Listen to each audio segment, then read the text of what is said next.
நாகப்பட்டினம், மயிலாடுதுறை, புதுக்கோட்டையை சேர்ந்து கொண்டு பார்த்தோம் என்றால் இந்த மாவட்டத்தில் எல்லாம் டெல்டா மண்டலத்தை திமுக கைவசம் வைத்திருந்தது. ஆனால் இந்த முறை ஒரு மிகப்பெரிய தாக்கத்தை ஏற்படுத்தி இருக்கின்றது தமிழக வெற்றி கழகம் என்பதை பார்த்துக் கொண்டிருக்கின்றோம்.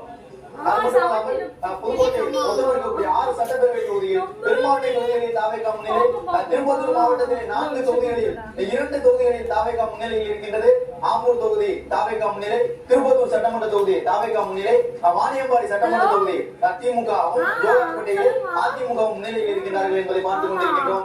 கவுண்டம்பாடி உள்ளிட்ட தொகுதிகளில் எல்லாம் தாவேகா முன்னிலை பெற்றிருக்கின்றது என்பதிலிருந்து கோவை மாவட்டத்தில் தமிழக வெற்றி கழகமும் ஒரு தாக்கத்தை ஏற்படுத்தியிருக்கின்றது. கோவை தெற்கு தொகுதியில் போட்டியிட்டு இருந்த செந்தில் பாலாஜிக்கும் கடும் நெருக்கடி உருவாகியுள்ளது. தமிழகத்தில் நடந்து முடிந்த இந்த தேர்தல் பரபரப்பான பல திருப்பு முறைகளை உருவாக்கியிருக்கிறது. தமிழக அரசியல் வரலாற்றில் இதுவரை இல்லாத பல புதிய வரிகளை இந்த தேர்தல் எழுதியிருக்கிறது. இது குறித்து விவாதிப்பதற்காக அரங்கத்தில் நம்மோடு பாபு மருகோவில் வந்திருக்கிற அதிமுக சார்பில் வணக்கம். சரி, தேர்தல் முடிவுகளை